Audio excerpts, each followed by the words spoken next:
Shalom, Assalamualaikum warahmatullahi wabarakatuh. Om Swastiastu, Namo Buddhaya, Tabik pun, salam sejahtera untuk kita semua. Pada kesempatan kali ini, saya Steve Nurtayan dengan NPM 191 2011-202 akan memberikan pemahaman tentang hukum pemerintahan daerah. Sesuai dengan judul saya pada hari ini, pemerintah harus paham. Pemerintah harus paham di sini adalah bagaimana pemerintah harus paham dengan kerangka hukum pemerintahan daerah, menyiapkan pelaksanaan perencanaan pembangunan daerah pada fase pasca pandemi di era disrupsi. Ini menjadi hal yang sangat penting di mana pemerintah dengan unsur-unsur pemerintahannya dapat memahami hukum pemerintahan daerah dalam melaksanakan nanti perencanaan pembangunan nanti. Maka di sini saya Stephen Tahayan akan memberikan sedikit pemahaman dan ilmu saya mengenai bagaimana hukum pemerintahan daerah. Hukum pemerintah tentunya ada karena terdapat wilayah ataupun sistem dalam pemerintahan daerah tersebut. Tetapi keberadaan dalam pemerintahan daerah ini juga dapat diketahui dengan adanya suatu negara. Suatu negara ini harus didasari oleh berbentuk seperti apa dan berkonsep seperti apa. Karena ini akan menjadi keterpengaruhan dari bagaimana daerah melaksanakan landasan pemerintahannya. Kita lihat, pada 17 Agustus 1945, di mana Bapak Proklamator dan Founding Fathers dari Indonesia berembuk dengan bagaimana harusnya bentuk ataupun konsep dari negara kita. Ada hal yang menarik pada saat itu, salah satu Bapak Proklamator menyampaikan Pak Hatta, Indonesia haruslah berbentuk dengan konsep negara federal. Tentunya, Pak Hatta tidak mungkin berkata seperti tidak ada hal yang mendasar yang ia sampaikan. Ia menyampaikan, Indonesia dengan latar belakang geografis yang kepulauan, kemudian suku, latar belakang etnis, kemudian agama, kultur yang berbeda-beda, yang harus menjadikan negara Indonesia harus berkonsep dengan federal, di mana konsep federal ini dapat diketahui dapat dipahami bahwasannya kepulauan ataupun daerah menjadi suatu negara kepulauan, di mana dapat dipahami juga pemerintah pusat menjadi negara yang federal. Tapi ada hal yang menarik, di mana Bapak Proklamator Indonesia, salah satunya adalah Pak Soekarno, menyampaikan bahwasannya negara Indonesia harus berbentuk sesuai dengan negara kesatuan. Ia menyampaikan hal ini karena semangat persatuan dan semangat kesatuan Indonesia harus tetap dijaga dan dibawa hingga terbentuknya negara Indonesia. Tentunya hal ini menjadi menarik sehingga dirembukanlah pada saat itu terbentuklah Indonesia dengan bentuk negara kesatuan Republik Indonesia. Kemudian, hal inilah menjadi tonggak sejarah, di mana pemerintah daerah khususnya pada pasca awal kemerdekaan dapat dilihat bagaimana sistem pemerintahannya. Pada saat itu, sistem pemerintahan masih sekadar sentralisasi, bagaimana pembangunan daerah masih terfokuskan pada saat pulau-pulau Jawa saja ataupun yang masih sentralistik saja pembangunannya. Kemudian, dapat dilihat juga sistem ketatanegaraan yang berpindah dari sentralisasi menuju ke arah desentralisasi. Puncaknya pada saat masa reformasi. Ada dua hal yang menarik dalam proses politik Indonesia pada awal-awal reformasi pada saat pergantian dari sentralisasi menuju ke desentralisasi, di mana tujuan arah politik Indonesia berubah dari otoritarium menuju arah yang lebih demokratis. Kemudian dari pembangunan lokal nasional dari yang sentralistik hanya pada saat di Pulau Jawa saja berubah menjadi desentralisasi.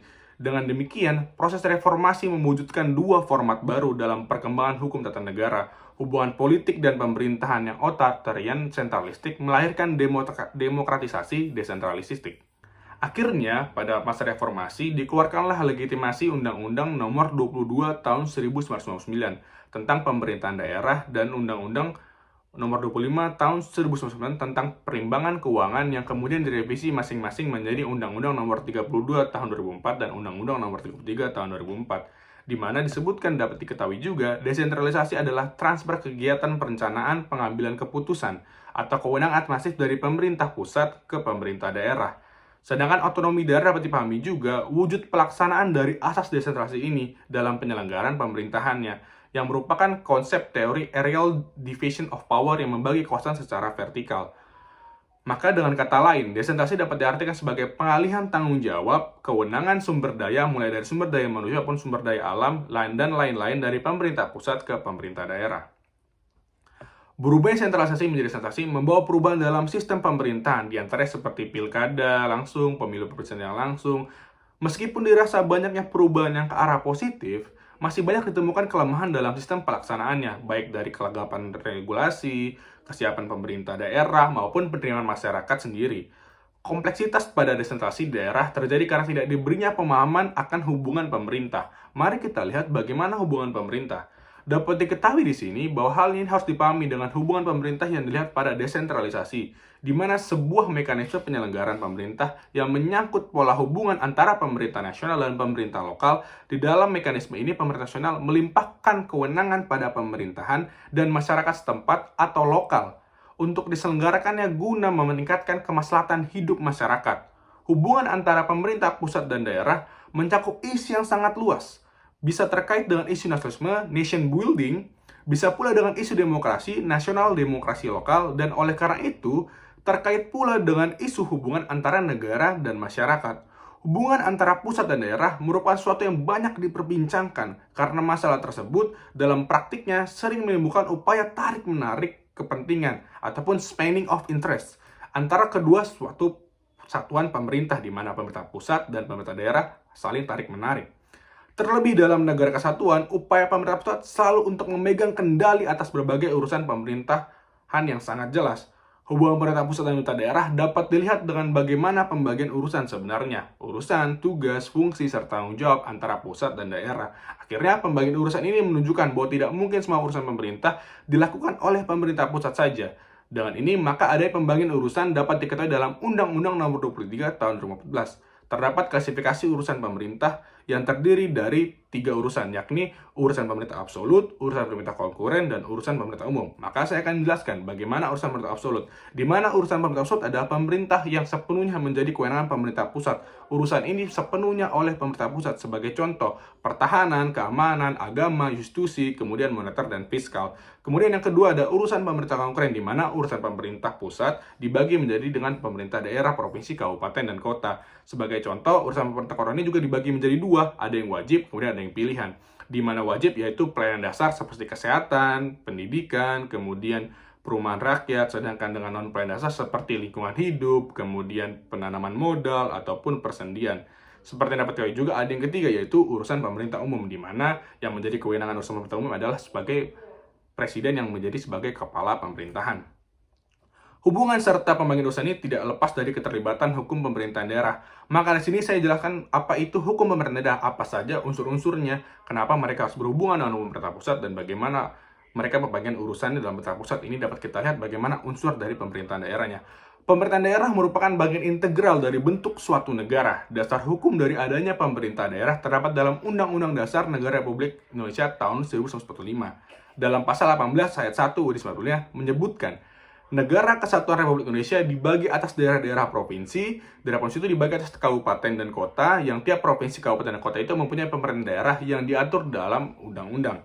Kemudian mengenai pemerintah di daerah dinyatakan lebih rinci dengan Undang-Undang Nomor 32 Tahun 2004, di mana tentang pemerintahan daerah adalah gubernur, bupati, ataupun wali kota, dan perangkat daerah sebagai unsur penyelenggaraan pemerintahan daerah. Dengan demikian, peran pemerintah daerah adalah segala sesuatu yang dilakukan dalam bentuk cara tindak baik dalam rangka melaksanakan otonomi daerah sebagai suatu hak, wewenang, kewajiban pemerintah daerah untuk mengatur mengurus sendiri urusan pemerintahannya dan kepentingan masyarakat setempat menurut prakarsa sendiri berdasarkan aspirasi masyarakat dalam sistem negara kesatuan Republik Indonesia. Di sini ada yang menarik, di mana adanya satu lagi dalam unsur pemerintahan, yaitu pemerintahan desa, di mana pemerintahan desa adalah penyelenggaraan urusan pemerintahan dan kepentingan masyarakat setempat dalam sistem pemerintahan negara kesatuan Republik Indonesia. Pada pasal 1 angka 1 Undang-Undang Nomor 6 Tahun 2014 tentang desa menentukan desa adalah desa adat atau yang disebut dengan nama lain selanjutnya disebut desa adalah kesatuan masyarakat hukum yang memiliki batas wilayah yang berwenang untuk mengatur dan mengurus urusan pemerintahan, kepentingan masyarakat setempat berdasarkan prakarsa masyarakat, hak usul dan atau hak tradisional yang diakui dan dihormati. Dalam sistem pemerintahan negara Kesatuan Republik Indonesia, pemerintahan desa juga merupakan wujud dekonsentrasi dan tugas pembantuan pada pemerintah daerah, provinsi maupun kabupaten. Jadi pemerintah desa ini merupakan satu tugas pembantuan alat pelengkap dari pemerintahan daerah seperti provinsi, kabupaten maupun kota. Kemudian bicara soal kepentingan masyarakat setempat menurut prakarsanya yang direpresentasikan oleh Dewan Perwakilan Rakyat, terkhususnya Dewan Perwakilan Rakyat yang ada di daerah. Sebagaimana fungsi DPRD ataupun Dewan Perwakilan Rakyat daerah, yaitu pembentukan perda, anggaran, pengawasan terhadap eksekutif berdasarkan Undang-Undang Nomor 23 Tahun 2014 dengan menjaring aspirasi masyarakat. Bentuk pengawasan ini juga salah satu dalam pembentukan daerah. Mari kita lihat bagaimana pengawasan DPRD dalam pembentukan daerah. Berdasarkan Undang-Undang Nomor 30 Tahun 2004, Pasal 4 Ayat 3, daerah otonomi baru terdiri dari penggabungan daerah dan pemekaran daerah suatu yang menjadi suatu dua wilayah atau satu lebih. Menurut Undang-Undang Nomor 30 Tahun 2004, Pasal 4 Ayat 1, pembentukan daerah harus memenuhi syarat administrasi, teknis, fisik kewilayahan, adapun administrasi adalah persetujuan DPRD Kabupaten Kota atau bupati atau wali kota yang akan menjadi wilayah provinsi dan persetujuan DPRD provinsi induk dan gubernur serta dalam rekomendasi Menteri Dalam Negeri. Kemudian syarat teknis seperti meliputi faktor mendasar seperti kemampuan ekonomi, potensi daerah, sosial budaya, sosial politik, kependudukan, luas daerah, pertahanan, keamanan, dan faktor lain yang memungkinkan terselenggaranya ekonomi yang pada suatu daerah yang akan dibentuk yang baru. Syarat basic seperti terakhir meliputi paling sedikit 5 kabupaten atau kota membentuk provinsi, sedangkan untuk membentuk kabupaten memerlukan sedikit 5 kecamatan serta 4 kecamatan untuk membentuk kota. Kemudian sudah jelas sesuai dengan salah satu fungsi DPRD mengikuti jalannya penyusunan perancangan pembentukan peraturan daerah. Karena pembentukan peraturan daerah ini sangat penting bagaimana mewujudkan kewenangan yang diberikan pada pemerintah daerah dalam rangka penyelenggaraan otonomi daerah dan tugas pembantuan serta menampung kondisi khusus daerah dan atau penjabaran lebih lanjut peraturan perundang-undang yang lebih tinggi. Peraturan daerah menjadi salah satu alat dalam melakukan transformasi sosial dan demokrasi sebagai perwujudan masyarakat daerah yang mampu menjawab perubahan yang cepat dan tantangan pada era otonomi dan globalisasi saat ini serta terciptanya good local government sebagai bagian dari pembangunan yang berkesinambungan di daerah. Atas dasar itu, pembentukan peraturan daerah harus dilakukan secara taat asas agar pembentukan peraturan daerah lebih terarah dan terkoordinasi secara formal. Telah ditetapkan serangkaian proses yang harus dilalui melalui proses perencanaan, proses penyusunan, proses pembahasan, proses penetapan, dan perundang-undangan. Kemudian dari situ Perda akhirnya bisa melakukan sistem perencanaan pembangunan daerah. Diselenggarakan berdasarkan asas umum penyelenggaraan negara meliputi kepastian hukum, tertib penyelenggaraan negara, kepentingan umum, keterbukaan, proporsionalitas, dan akuntabilitas. Sistem perencanaan pembangunan ini juga harus bertujuan seperti mendukung koordinasi antar pelaku pembangunan, menjamin terciptanya integrasi, sinkronasi, sinergi baik antar daerah, antar ruang, antar waktu, antar fungsi pemerintah maupun antara pusat dan daerah. Kemudian menjamin keterkaitan dan konsistensi antara perencanaan, ruang lingkup perencanaan pembangunan daerah meliputi tahapan tata cara penyusunan, pengendalian, evaluasi, pelaksanaan rencana pembangunan daerah terdiri atas RPJMJ, RPJMD, Resentrasa, SKPD, dan RKPD, dan Renja SKPD. Dalam melakukan tahapan perencanaan pembangunan daerah ini, harus juga melibatkan DPR dalam menampung saran akan perencanaan pembangunan. Nah, pada akhir subtema ini saya akan menjelaskan bahwa perencanaan pembangunan daerah seperti yang dapat kita ketahui pada saat ini, pada kondisi seperti ini sedang pandemi virus global COVID-19. Seperti kita tahu, tatanan, kemudian kebiasaan kita pada kehidupan sehari-hari sedikit bergeser dan bahkan berubah. Hal inilah yang harus dipahami bersama bahwasannya bagaimana kesiapan kita, kemudian urusan ataupun unsur-unsur pemerintah dalam menyikapi pandemi ini, terkhususnya menyiapkan diri dalam fase di mana pasca pandemi. Seperti yang dapat kita ketahui, di mana kita dalam kondisi seperti ini dituntut untuk dapat bisa beradaptasi, terkhususnya hal yang paling menarik yaitu bagaimana dituntut semua orang, semua lapisan masyarakat untuk dapat beradaptasi dengan teknologi. Percepatan teknologi inilah yang dimaksud dengan disrupsi, di mana bagaimana dulu kita belum memakai komputer dan sekarang kita dapat memakai komputer, di mana kita tidak memahami apa itu gawe ataupun smartphone, sekarang kita memahami gawe atau smartphone. Di mana dulu kita memesan makanan harus datang ke restoran, sekarang kita bisa di rumah saja dan akhirnya makanan datang ke rumah kita. Inilah suatu bentuk disrupsi maupun tatanan perubahan yang baru. Disinilah harusnya kita melihat bagaimana kesiapan kebijakan pemerintah dalam melaksanakan perencanaan pembangunan daerahnya. Di mana kita lihat bagaimana selalu berkutik dengan pembangunan infrastruktur, pradan sarana pemerintah. Hal itu memang baik, tetapi apakah itu baik untuk menghadapi fase pasca pandemi, terkhususnya di era disrupsi ini, menghadapi bonus demografi yang nantinya akan dihadapi oleh Indonesia, bagaimana kebijakan pemerintah daerah seharusnya seperti apa? Seperti yang kita lihat dalam pemerintahan seperti pemerintahan daerah yang sudah maju saja, seperti contohnya DKI, masih mengurusi bagaimana soal kabel yang ruwet, bagaimana soal zonasi dari pendidikan, bagaimana seorang anak dapat bisa masuk sekolah favorit jika soal rumahnya yang dekat. Bagaimana hal ini masih kita perbincangkan, di mana seharusnya hal-hal yang berpola ataupun terstruktur dan rigid harus kita bahas dan lakukan perencanaan pembangunan itu. Seperti contoh pendidikan. Per hari ini kita masih dituntut bagaimana siswa untuk dapat bisa pintar. Tapi mereka lupa bahwasannya komputer, gawai, ataupun smartphone selalu lebih pintar daripada manusia. Hal inilah harus yang melakukan pemerintah daerah bisa untuk melakukan perencanaan pembangunan dari sumber daya manusia, terkhusus dari pola pendidikan Indonesia sendiri. Ini harus dirangkai dalam suatu bangunan ataupun suatu pondasi yang baru tentang pendidikan. Terkhususnya juga ya, bagaimana dengan kesiapan siswa ataupun mahasiswa setelah fase daya belajar dalam secara akademik. Terkadang banyak siswa, terkhusus juga mahasiswa yang fresh graduate, bingung untuk dapat bekerja di mana sesuai dengan passion mereka ataupun sesuai dengan bidang akademik mereka. Per hari ini, banyak mahasiswa ataupun siswa yang baru lulus itu masih memikirkan bagaimana ia berdagang, bagaimana ia menjadi businessman, karena mereka merasa passion mereka di sana. Tetapi per hari ini, pemerintah daerah belum masih memberikan bagaimana fasilitas akan pemenuhan dari keinginan dari anak-anak dari milenial ini.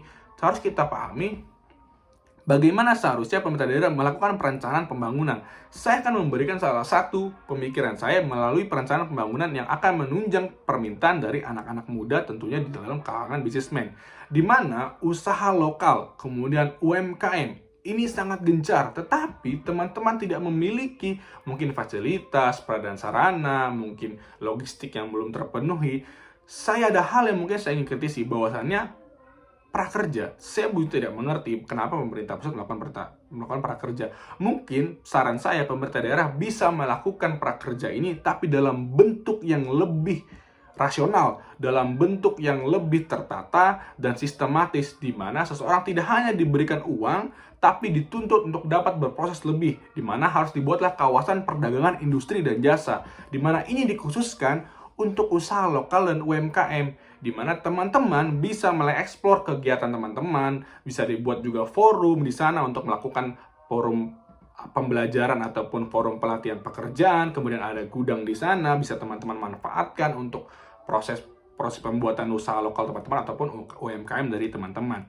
Harusnya hal-hal seperti ini bisa dikembangkan oleh pemerintah daerah, bukan lagi soal pemerataan kabel, penyempurnaan kabel, tidak hal seperti itu lagi. Kemudian siskameling ataupun itu lagi, mungkin itu patut diperlukan, tapi hal ini harus yang bisa dijadikan pusat perhatian pemerintah untuk menghadapi pasca pandemi di era subsidi dan dalam bungkusan kerangka bonus demografi. Sekian, terima kasih yang saya sampaikan, kurang lebih mohon maaf. Terima kasih, shalom, assalamualaikum warahmatullahi wabarakatuh, om swastiastu, namo buddhaya.